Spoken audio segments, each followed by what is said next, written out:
You don't lack talent. You don't lack intelligence. You don't lack opportunity. You lack alignment.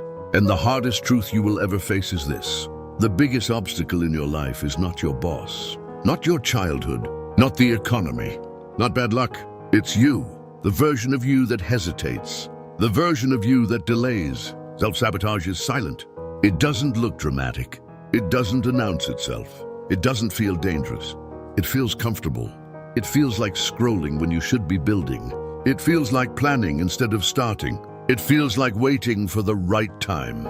It feels like one more day before committing.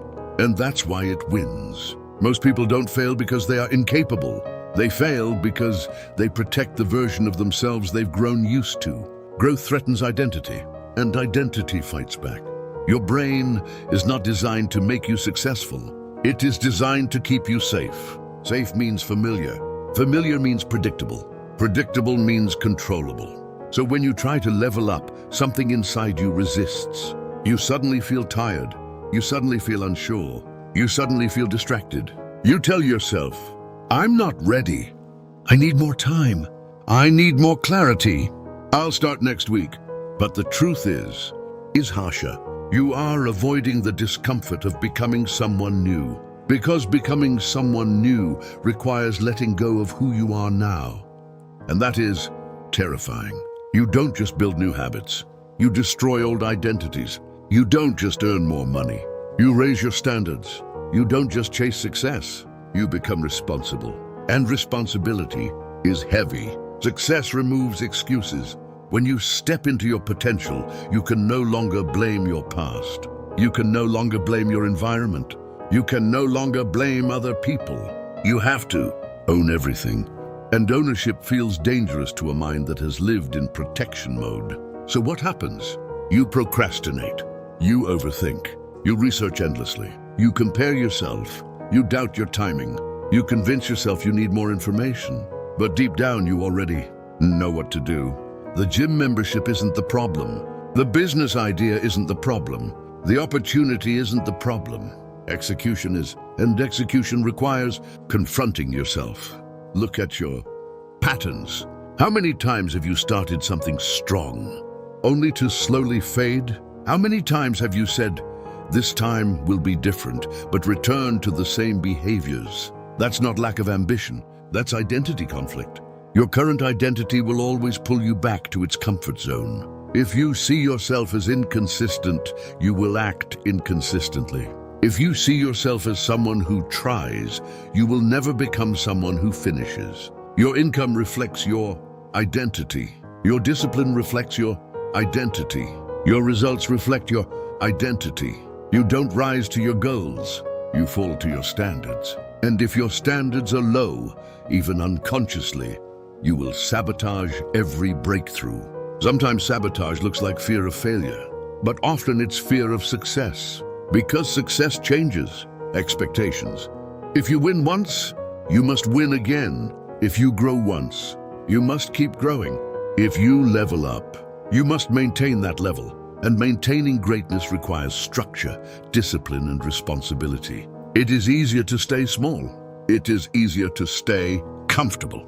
It is easier to stay average. Average has no pressure. Average has no responsibility. Average has no spotlight. But average also has no freedom. And here is the shift. Self-sabotage ends when self-awareness begins. The moment you catch yourself hesitating, pause. Ask yourself, what am I protecting? Right now? Comfort? Ego? Familiarity? Fear? When you feel resistance, that is the doorway, not the warning sign. The doorway. Every time you avoid action, you reinforce weakness. Every time you act despite fear, you reinforce power. Confidence is not built by thinking. It is built by doing. Discipline is not built by motivation. It is built by repetition. You do not defeat self-sabotage with inspiration. You defeat it with standards. Standards that are non-negotiable. Standards that function even when you feel tired, even when you feel uncertain, even when you feel unmotivated. Because the future you want will never be built by the present version of you. It requires evolution. And evolution requires discomfort. If you truly want more wealth, more freedom, more influence, you must become more focused, more disciplined, more self-aware, more honest, especially honest about where you are the problem. That is not weakness. That is power. The day you stop blaming external forces is the day you reclaim control. You cannot control the economy. You cannot control other people. You cannot control every outcome.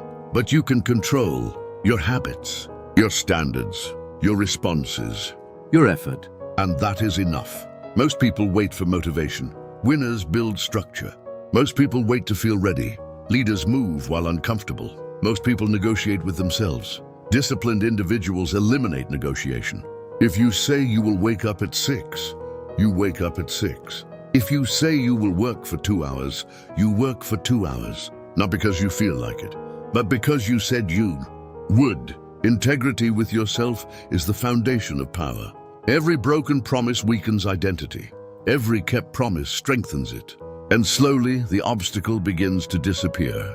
Because the obstacle was never outside. It was the undisciplined, unconscious version of you. Once awareness grows, excuses shrink.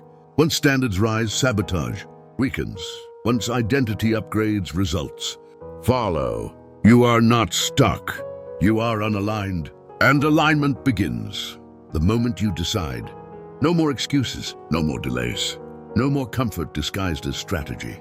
You are your biggest obstacle, but you are also your greatest asset. And the same mind that sabotaged your growth can build your empire. The question is not whether you are capable.